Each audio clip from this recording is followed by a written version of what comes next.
Tavares. Right in the butt. Let's play Guess the Game, a platformer released in the early 80s where you have to jump over obstacles and climb ladders. Instantly your mind probably went to Donkey Kong. However, let me add one more detail. Vines. Okay, forget it. It was Pitfall. Congratulations everybody. You get nothing! Pitfall is an Atari 2600 classic developed by David Crane. It's a platformer heavily inspired by Raiders of the Lost Ark. It's set in the jungle where you play as a treasure hunter named Pitfall Harry, swinging from vines, dodging obstacles, and collecting treasure as you would expect. The game was well received by gaming critics, and it even ended up in Brett Weiss's book The 100 Greatest Console Video Games, 1977 through 1987. Like the boulder chasing indie, Pitfall definitely made an impact. It spawned several sequels across multiple consoles. Pitfall 2 Lost Caverns, Super Pitfall, Pitfall the Mayan Adventure, Pitfall Beyond the Jungle, and my personal favorite, the one this video is about, Pitfall the Lost Expedition, a game from my childhood that is criminally underrated. I hardly hear anybody talk about this game, and that's tragic because I think the Lost Expedition is the best game in the series. I don't think any other entry reaches this level of ambition. Okay, well, maybe for the exception of Super Pitfall. You want to know why this game super sucks? You want to see how hard they cranked up the diarrhea dial? Maybe not. Let's dive in and see just what makes The Lost Expedition so special. The game was developed by Edge of Reality and published by Activision. Oh god, not Activision. I can sense the loot boxes as we speak.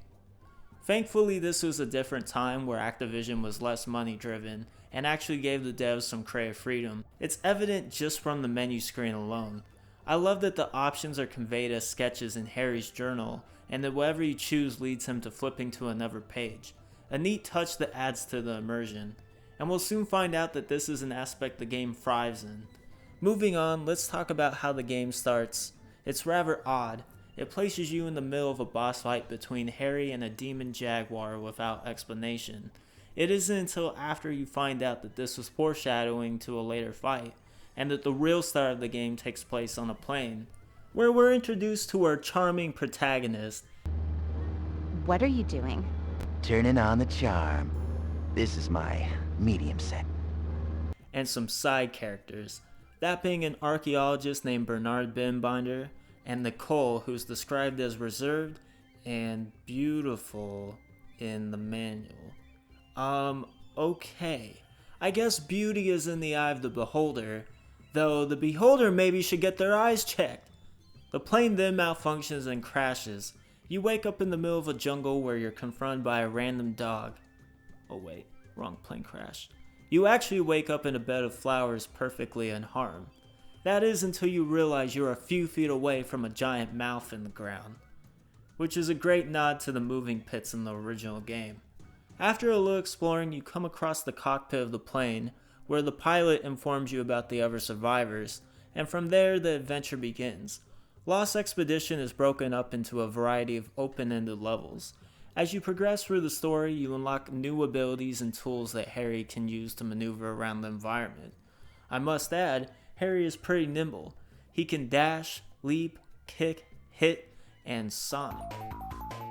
This game follows the Metrovania formula, in that certain areas can only be accessed once the player has unlocked an item later in the game. This works really well with Lost Expedition, since Harry is a treasure hunter. It feels like a separate adventure trying to find every upgrade. It also helps in keeping the levels interesting, which honestly, I wouldn't even describe them as levels. They're more like divided regions of an open world, which is another thing that reminds me of the original Pitfall. Both games have you moving between sections of the jungle. Something players will instantly realize upon playing this game is that the right analog stick doesn't control the camera. Instead, it's L2, R2. That's because the right analog stick is dedicated to controlling Harry's hand. This is used for reaching out to grab collectibles, flipping switches, raising your torch, putting on your gas mask, and much more. On the surface, this seems like a simple design choice, but it's a detail that adds an extra layer of immersion. The way that you heal in this game is unique as well.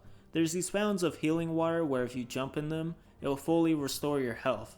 You also get a canteen early on for storing water. Tilting down on the right analog stick will allow you to fill the canteen, while tilting up will enable Harry to drink it.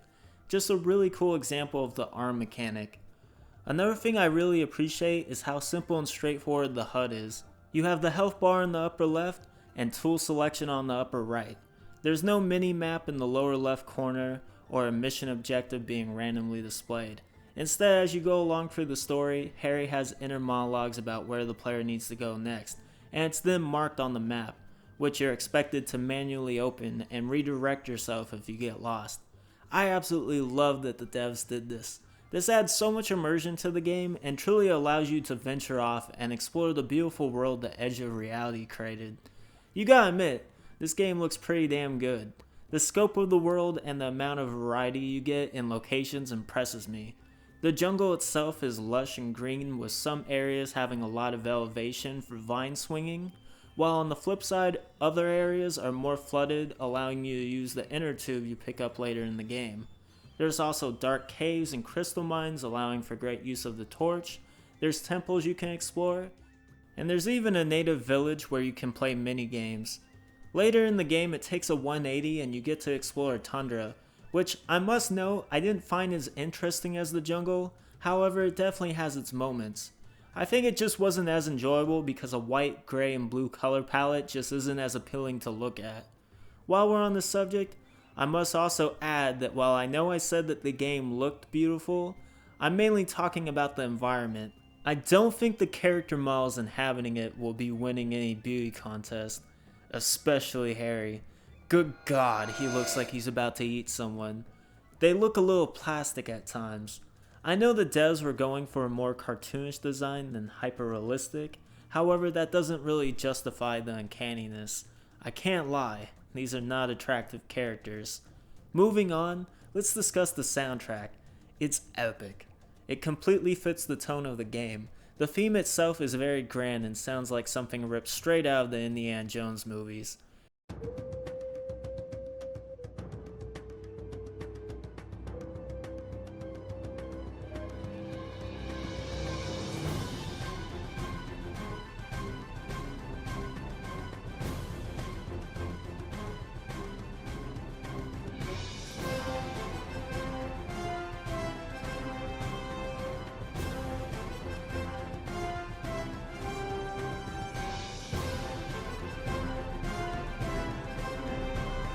It's clearly influenced by the franchise, however it goes hard regardless.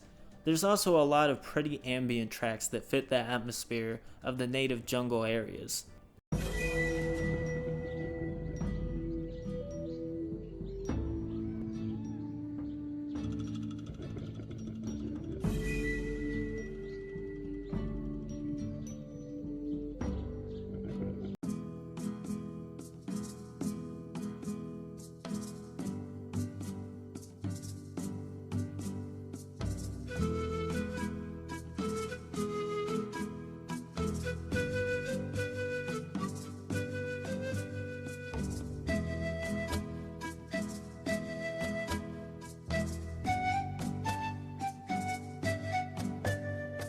Last but not least, let's talk about the Shaman. This is the game store where you can spend idols that you find on upgrades for Harry, as well as notes for certain map areas. There's even a secret item. Shh, don't tell anybody. Even though it's not really a secret at all because it's right there on the menu, labeled mystery item, but shh. For free you can get access to play the original Pitfall game, and if you buy all items from the Shaman, you're able to unlock Pitfall 2. That's definitely one of the coolest rewards I've seen in a video game. It's those kinds of features throughout the game that just show how much love and effort was put into the Lost Expedition.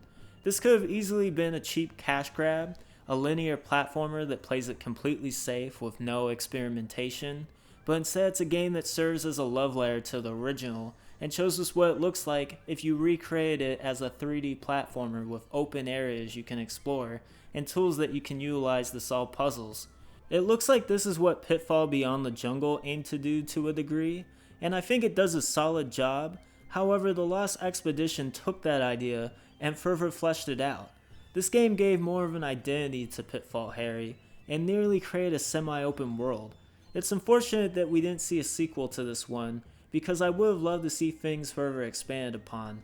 Imagine no zones, more environments, new tools, as well as better character models. It would be amazing.